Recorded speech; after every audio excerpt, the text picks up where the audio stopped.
Hello everyone, welcome to the channel IGCSE and GCSE Maths School. Now we are discussing the paper 1H of Mathematics F Edexcel IGCSE January 2023.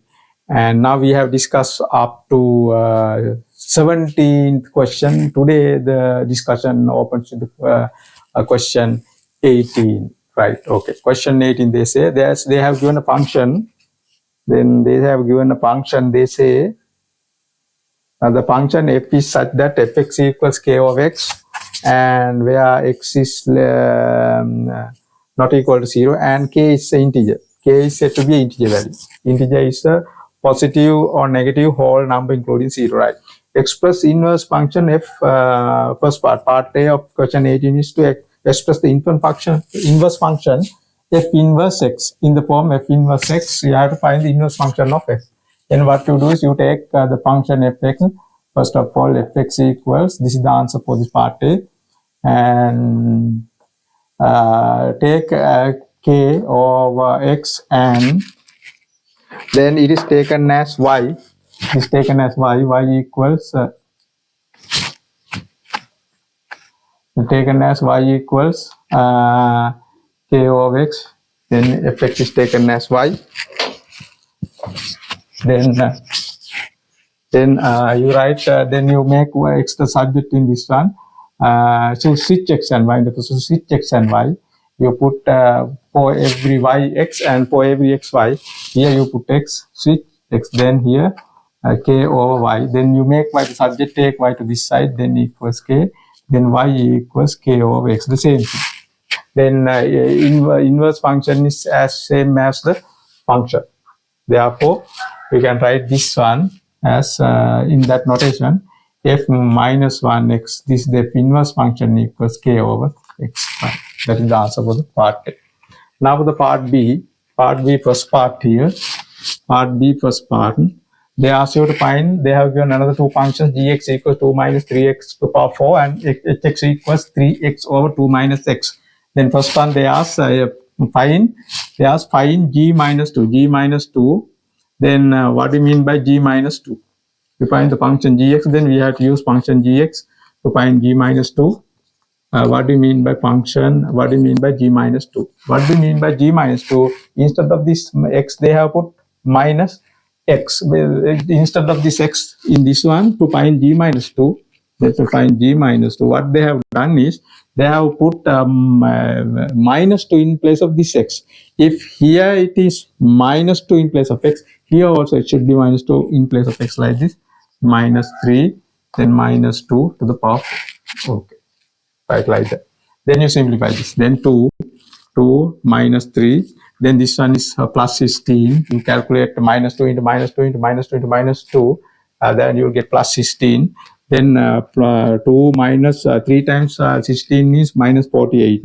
Then 2 minus 48 means minus 46. That is the answer for the part A. Then part 2, part B.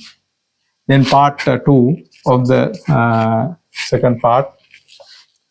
Part 2 of the second part. They say find the inverse composite function hgx. Composite function hgx is asked here. Right. Now, first of all, here, what do we mean by this? This means hgx means put function gx into x of function h. Then fgx means what?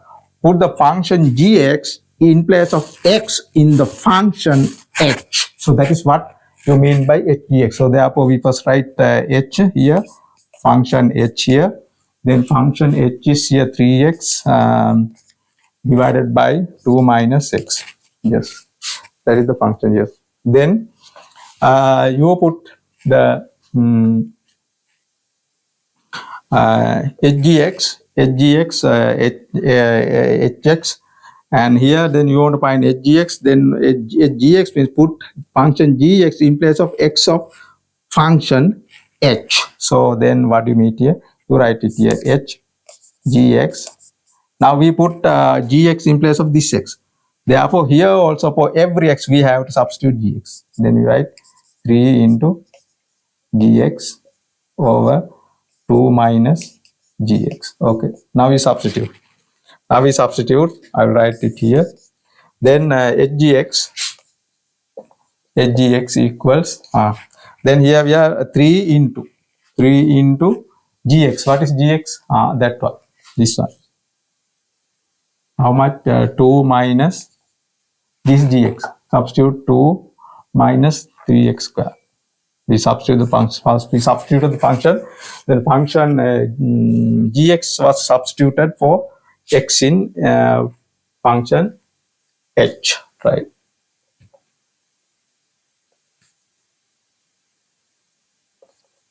Okay, then over. Then here in the bottom also there's GX 2 minus GX is how much? Again, this one 2 minus 3x to the power 4, right? Okay. Now simplify. Then 3 times 2 you multiply, remove brackets, 3 times 2, 6. 3 times 3, 9 x to the power 4. Okay. Then you write substitute this also. You remove brackets, multiply by minus sign. Minus times 2 is minus 2. Minus times minus 3 is plus 3x to the power 4. Right? Then this plus 2 minus 2 goes. Then 6 minus 9x over what is left here, 3x to the power 4. But this one can further be simplified as here you can get a common factor. That is, you can take 3 out, 3, then 2 minus 3x and 3x to the power 4, I think, yes, no? Yeah, x to the power 4.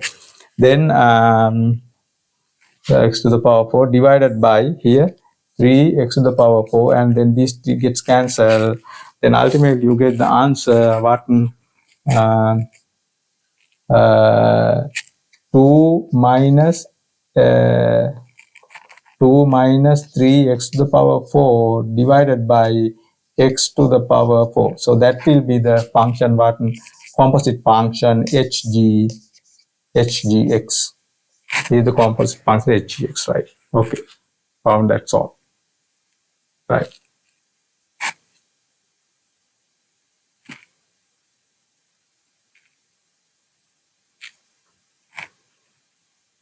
Okay, then we go to the question 19. Question 19 is upper bound, lower bound problem. They ask you to work out the value of A. Read the question. They ask you ask to work out the value of A by considering the bounds. Correct to a suitable degree of accuracy. Then the value of A is to be worked out to a suitable degree of accuracy by considering the bounds. What are the bounds here? Bounds means upper bound and lower bound. Then first we have to calculate upper bound and lower bound of A, and looking at those bounds, considering those two bounds, upper bound and lower bound of A, we have to find the value of A, work out the value of A to a suitable degree of accuracy, right? Then suitable degree of accuracy always when the number is rounded to the lowest place value possible, right? We will see. Okay. Now this one. I will erase of this first.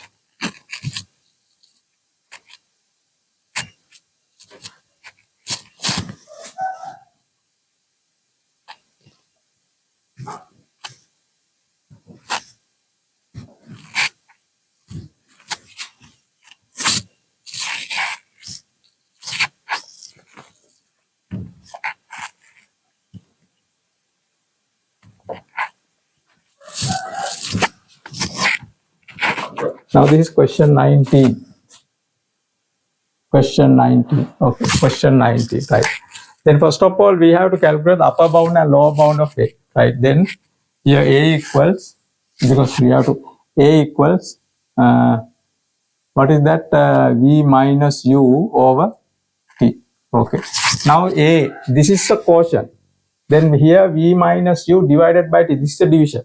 A is the answer of this division. We have discussed what quotient was in our previous videos. Go to those videos and watch them. That is in the playlist, rounding of numbers and upper bound and lower bound. Then go to that playlist and watch. We have the videos. Then there must be a video on upper bound and lower bound of quotient, and watch that. Then you will understand how to find the upper bound and lower bound of quotient. Then what is quotient? Quotient is the answer after dividing one number by another. the answer you get out dividing one number by another is called what? Quotient. Then that quotient,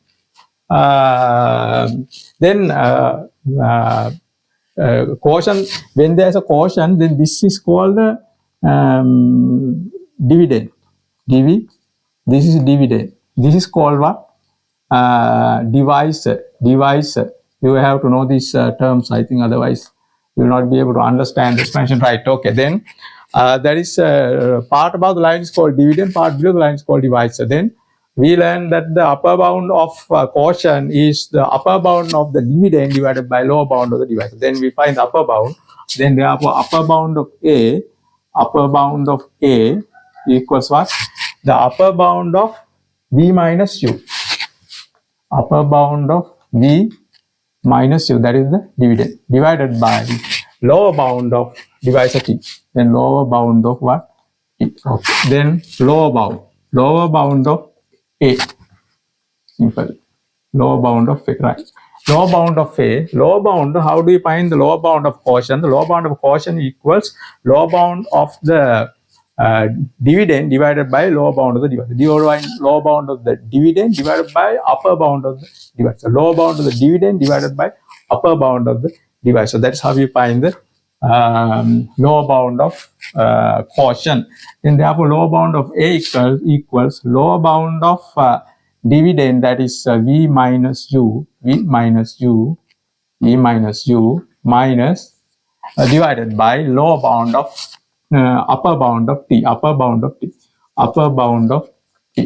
right, that. Then lower bound of quotient equals lower bound of dividend divided by upper bound of divisor. Therefore, lower bound of A, as A is a quotient, therefore lower bound of A equals lower bound of V minus U divided by upper bound of T. Right. Okay. Now we have to find these two. Now we find here upper bound of V. We need upper bound of V minus U, lower bound of V minus U, lower bound of T, upper bound of T. We have to find those things, right? Then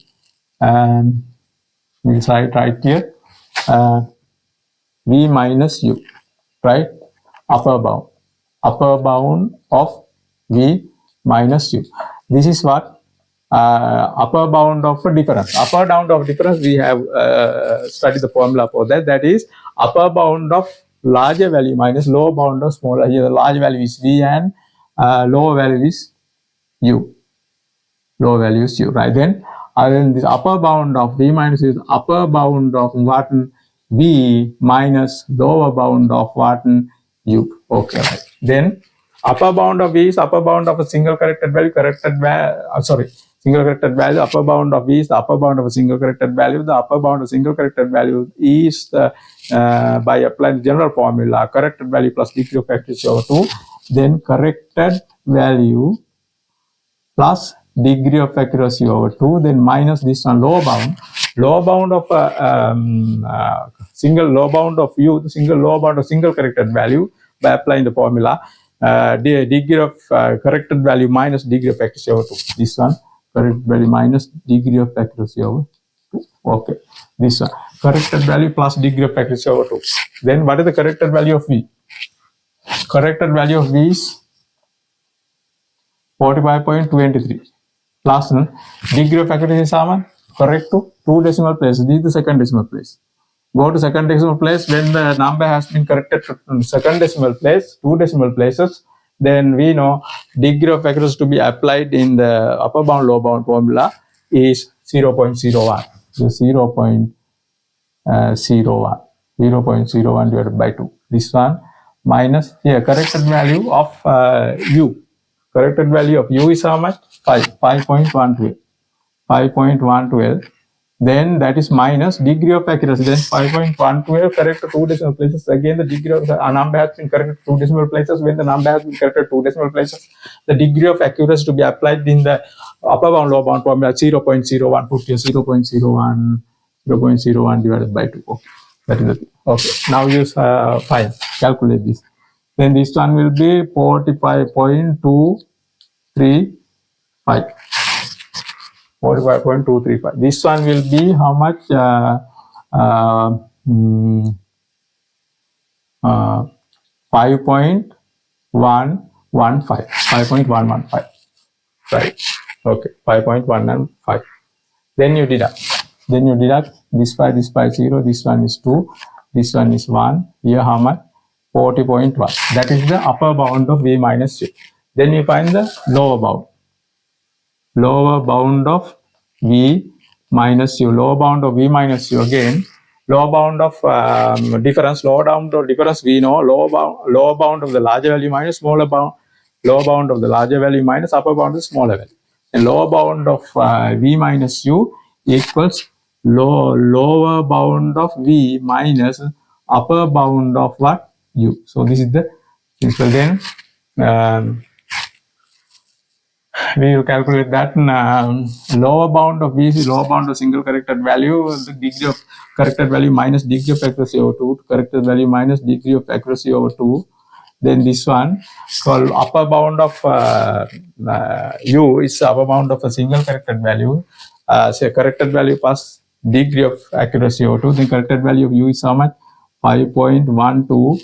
Then plus degree of accuracy again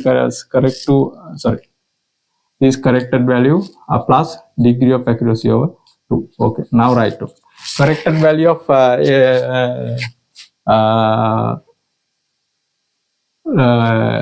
B. Corrected value of B is 45.23.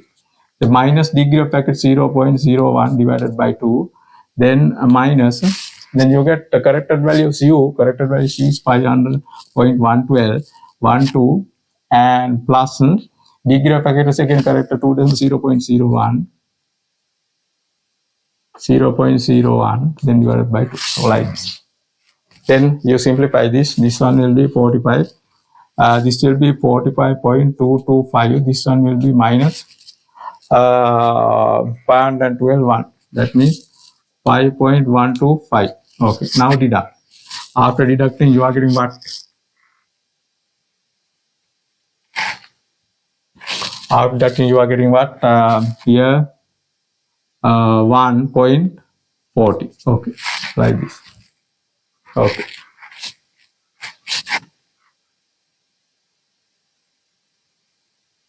Right. Okay. Now get the lower bound, upper bound of T then. T, upper bound of T. Upper bound of T. Upper bound of T, that is upper bound of single corrected value, degree of accuracy plus corrected value plus degree of accuracy over 2. Then calculate the corrected value of T, that is 8.5 plus degree of accuracy is two significant figures, first significant, second significant, the first decimal plus, therefore 0.1 over 2. Right. Then how much is this? If you add 8.55. Now lower bound of T. Lower bound of T. Lower bound of T is corrected value minus degree of accuracy over 2. Then corrected value of T. Then the corrected value of T is 8.5. 8.5 minus degree of accuracy over 2, 0.1. Degree of accuracy is the same as in calculation of the upper bound. Then over 2. Then this will be then 8.45. Okay, like this. Then you apply that to this one to find the upper bound of A. Upper bound of A. But upper bound of V minus U. What is the upper bound of V? 40.12. And lower bound of T. What is lower bound of T? Lower bound of T is this 8.45. And you calculate this. We'll calculate that.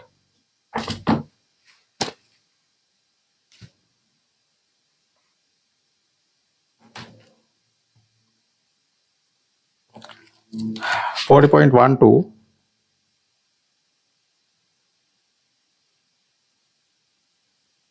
40.12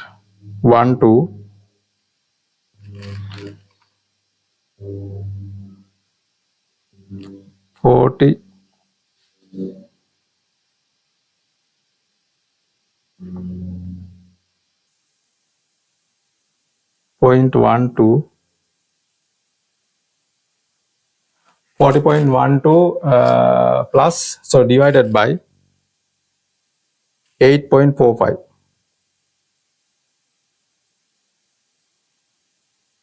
8.45. You get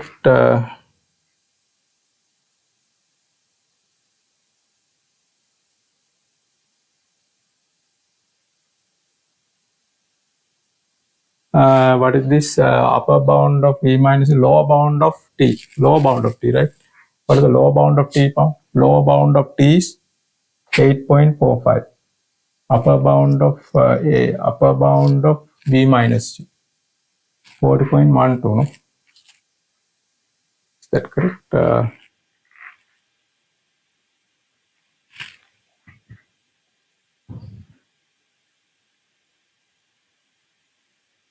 40.12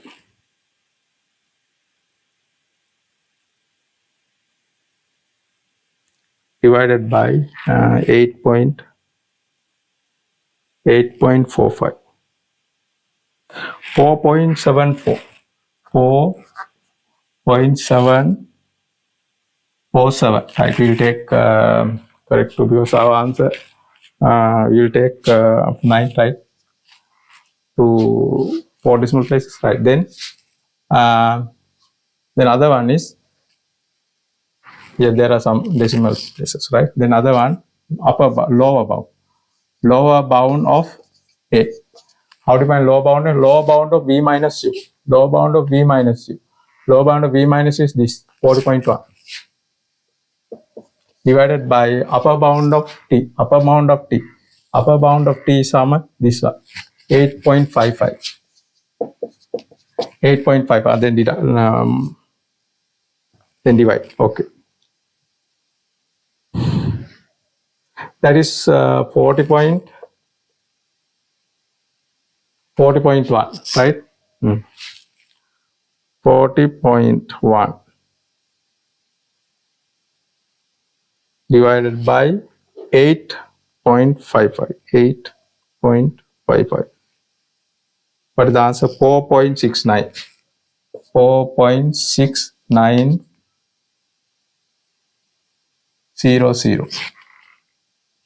Right, okay. Now there are some more decimal places, right? Okay, don't worry about that.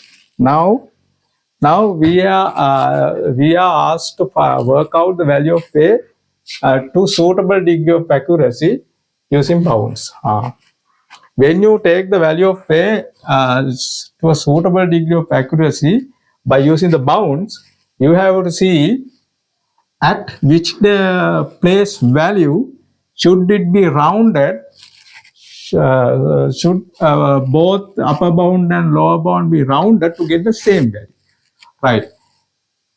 At which degree of accuracy will it happen? Look at, see. Now here, correct to nearest unit. If you write this correct to nearest unit, then it will be here nearest unit. Unit figure is 4. Unit digit is 4. Then look at the tens digit. First decimal place is greater than 5. Advantage on 5. This will be 5. Correct to nearest unit. Then this one.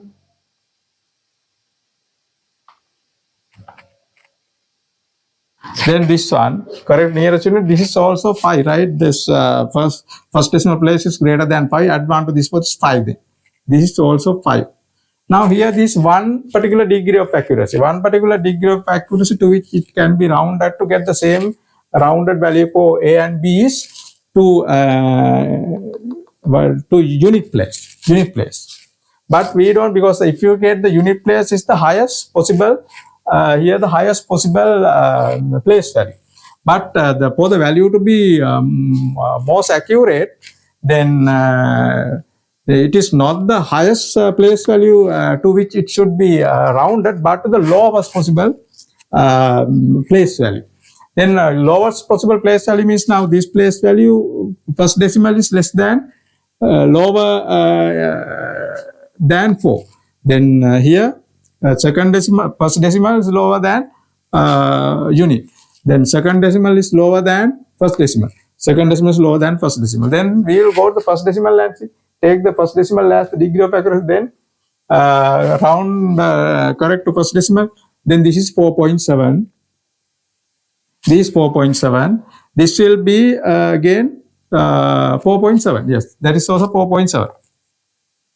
4.7. That is the first decimal. Go to third decimal. Third decimal, if you write here, this will be 0, and here it is 5, and this will be what they call 6, 9. This will be 4.75. No, they are not the same. Therefore, any further lower place values will not give the same rounded value for upper bound and lower bound, but only this first decimal. First decimal is the lowest place value that will give a same rounded value for both upper bound and lower bound. Therefore, so this correct to first decimal, then A equals, then to correct to first decimal is 4.7, and this one also correct to first decimal 4.7, because this is greater than or equal to 4.7. Yes, fourth one you write in correct to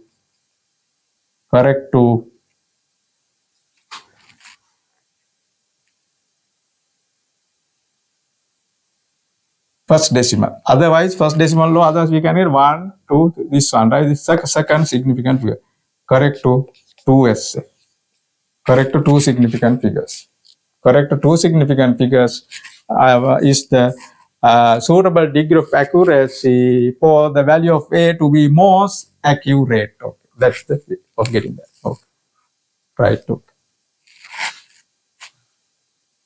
Okay. Correct. This is correct. Correct. Okay. Correct to 2 significant figures. Right. Okay. Right. Okay. I am going to stop this video because it is already too long. And next day we are meeting another interesting video to cover the other questions left in the paper. Therefore, this video is stopped here. Thank you so much for watching until the end. Wish you a very nice time.